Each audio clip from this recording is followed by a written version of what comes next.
Let's look at another equation with exponents in it. Remember, the strategy is to be able to rewrite it with matching bases.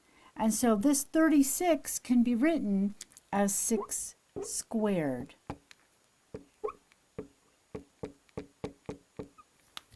By doing that, rewriting, that allows us to ignore those bases, and now the two exponents are equal to each other. And so that is a linear equation, quite solvable. Bringing that over here, I have, I'm going to subtract 4 from this side and that side, so I get -2 on the right-hand side. Let me rewrite it up here. 2x equals -2.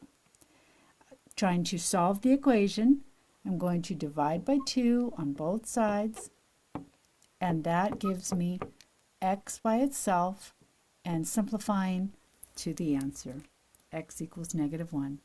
You can check it by plugging it back in, but don't get confused. This is your answer over here.